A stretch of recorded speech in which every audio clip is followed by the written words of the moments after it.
Mari kita satu hati dalam doa. Bapak yang baik, terima kasih buat kasih setia, buat kebaikan Tuhan dalam kehidupan kami. Terima kasih buat penyertaan-Mu yang sempurna, pemeliharaan-Mu yang sempurna, buat kasih setia dan rahmat-Mu yang selalu baru dalam kehidupan kami. Sungguh kami mengucap syukur.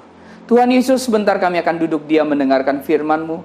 Roh Kudus terangi hati dan pikiran kami hingga kami boleh mengerti, menangkap, bahkan merenungkan apa yang menjadi isi hati-Mu. Dan tidak lupa kami mengaplikasikannya dalam kehidupan kami. Terima kasih.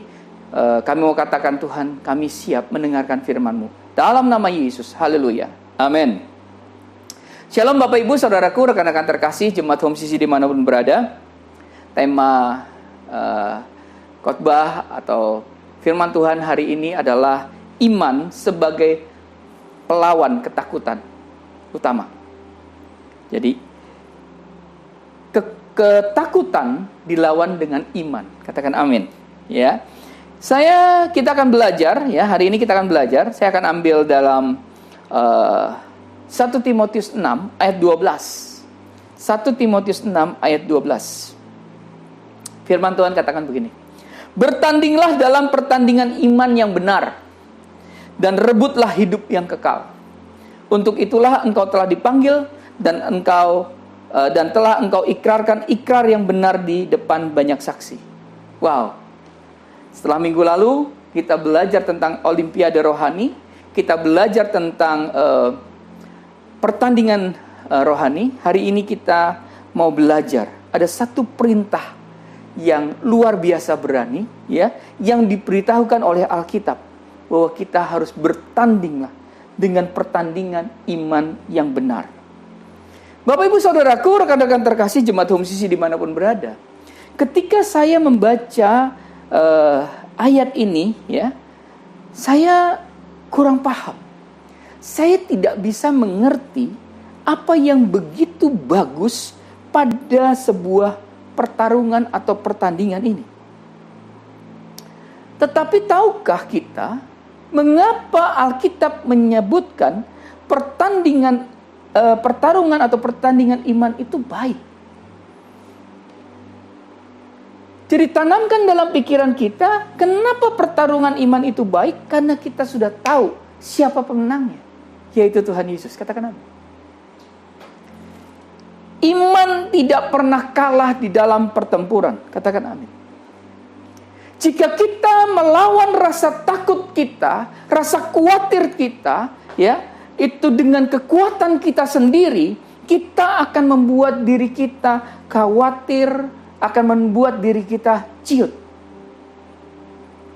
Tetapi jika kita mulai mengaktifkan iman kita akan berperang dan menaklukkan rasa takut.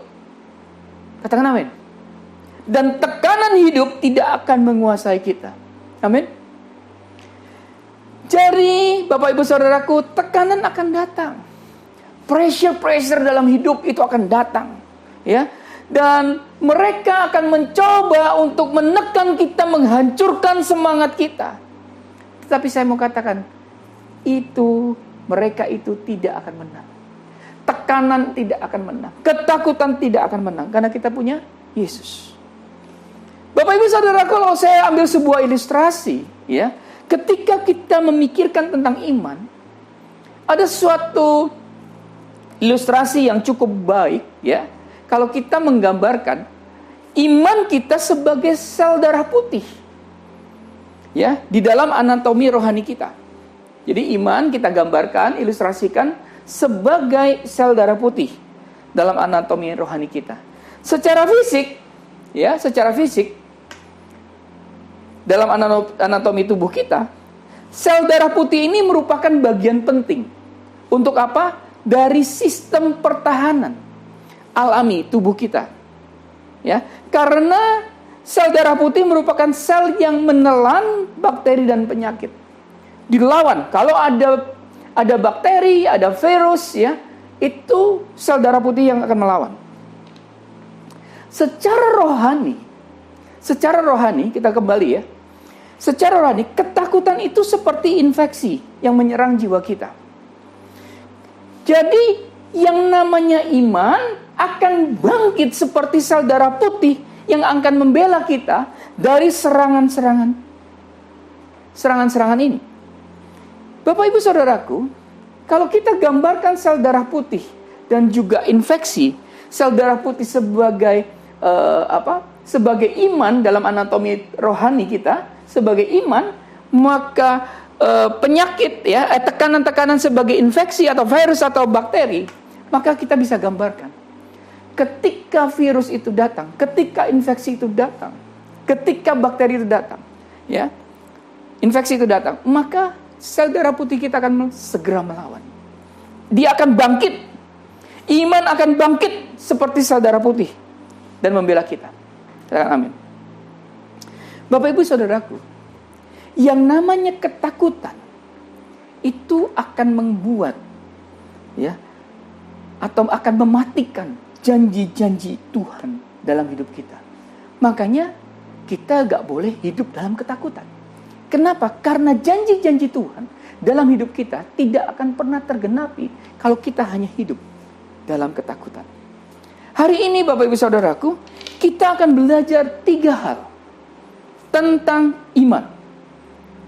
Ya, yang pertama, iman akan membawa kehidupan. Katakan amin. Bapak Ibu Saudaraku, tentu kita masih ingat ya, perempuan yang sakit pendarahan di dalam Markus 5 ayat 24 sampai 34. Ya, saya bacakan dulu ya, dalam firman Tuhan dalam Markus 5 ayat 28 sampai 29. Markus 5 ayat 28 sampai 29. 28, sebab katanya, asal ku jamah saja jubahnya, aku akan sembuh. Ayat 29, seketika itu juga berhentilah pendarahannya dan ia merasa bahwa badannya sudah sembuh dari penyakitnya. Kita masih ingat nih ya, tentang perempuan yang sakit pendarahan dan dia katakan dalam hatinya, asal ku jamah saja jubahnya, aku akan sembuh. Seketika itu juga, ketika dia sudah jamah, berhenti pendarahannya. Dan dia sembuh. Perempuan ini mengulurkan tangannya untuk menyentuh Yesus. Perempuan itu percaya, Bapak Ibu Saudaraku, bahwa hanya dengan menyentuh jubahnya, maka dia akan sembuh. Nah, Bapak Ibu Saudaraku, tindakan iman dalam hidup perempuan ini, yang sakit pendarahan ini, memberikan dia mujizat. Iman perempuan ini membawa kepada kehidupan. Katakan amin.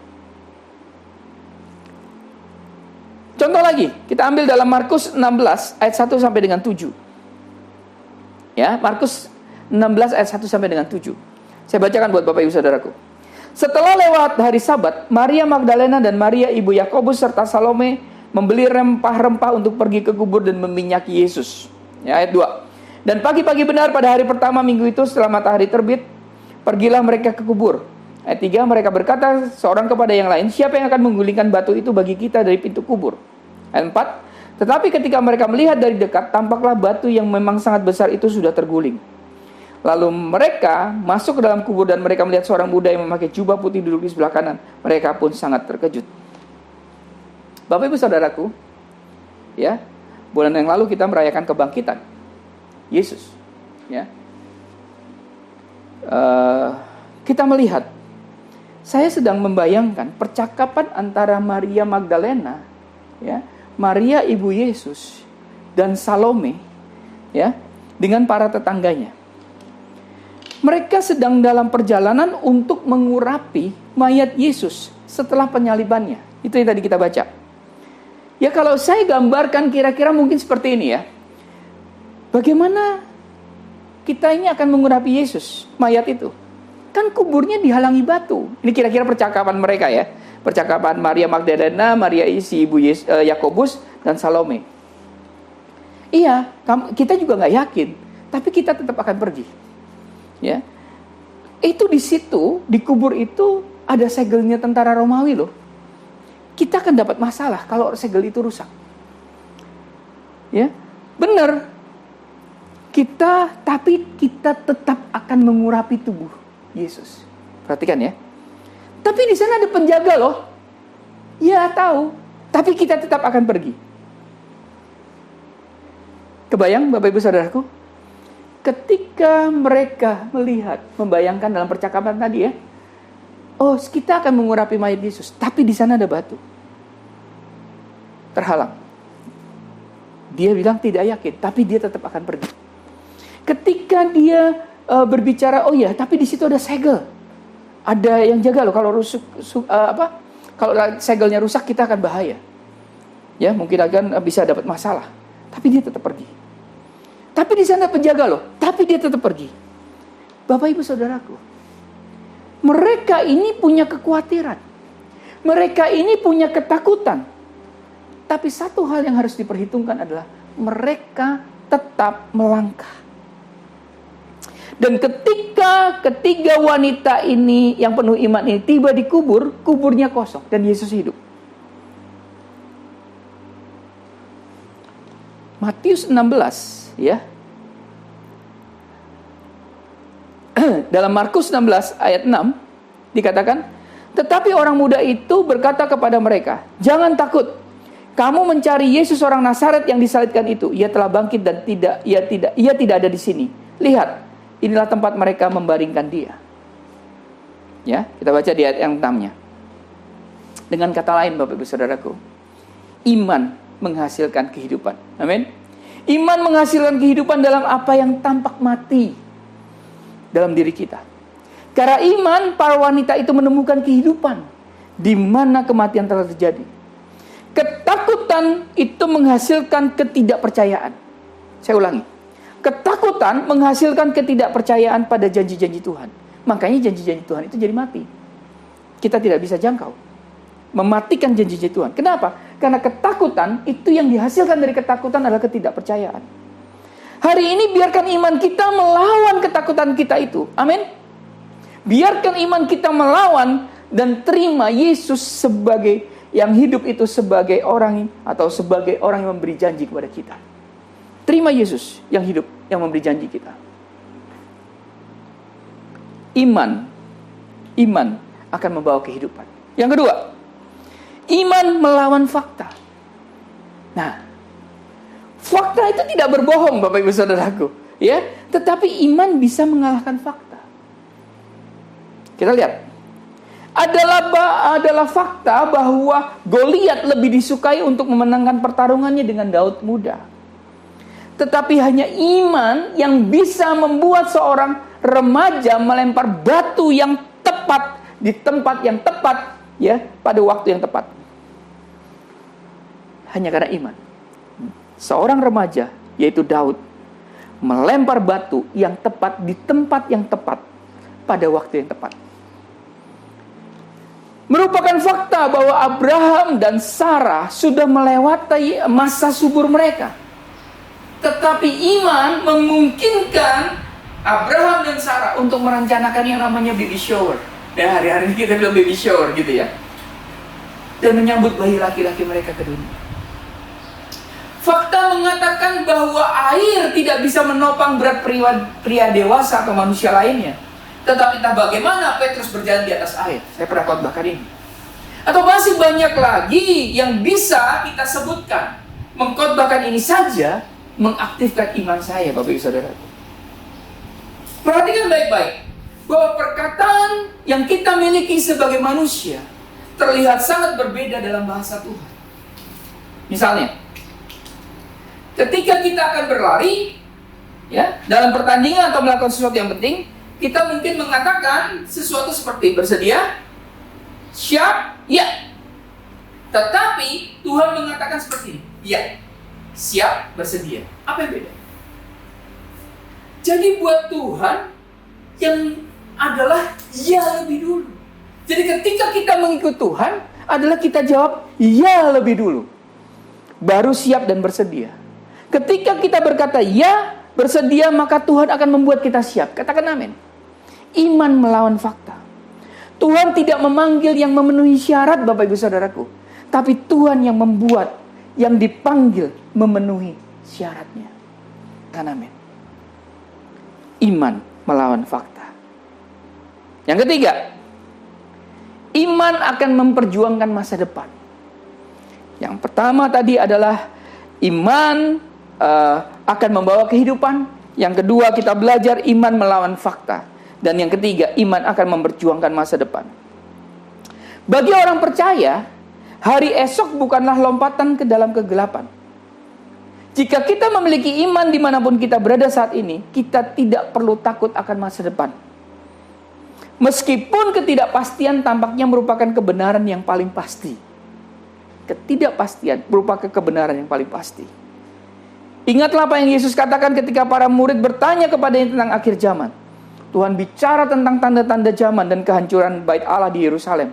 Hal-hal yang akan membuat jiwa yang paling berani pun gemetar, Bapak Ibu Saudaraku, terhadap yang namanya akhir zaman.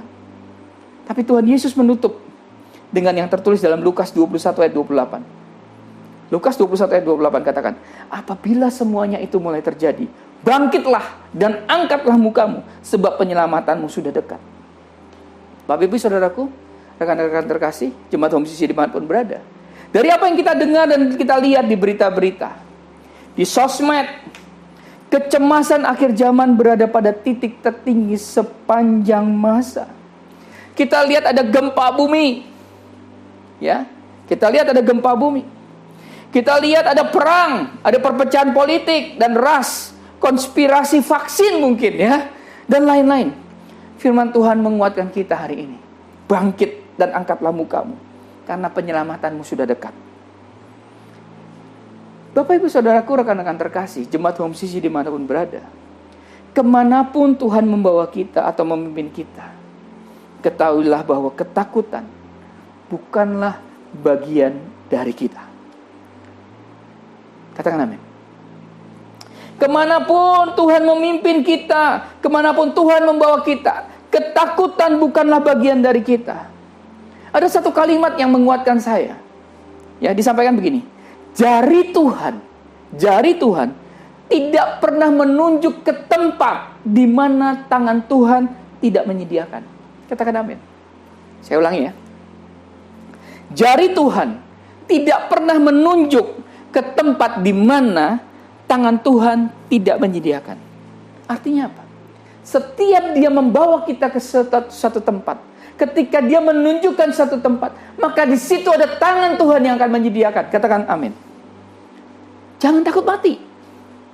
Jangan takut setan. Jangan takut penyakit. Jangan takut malapetaka.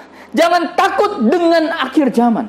Kenapa? Karena Tuhan Yesus Kristus adalah Immanuel.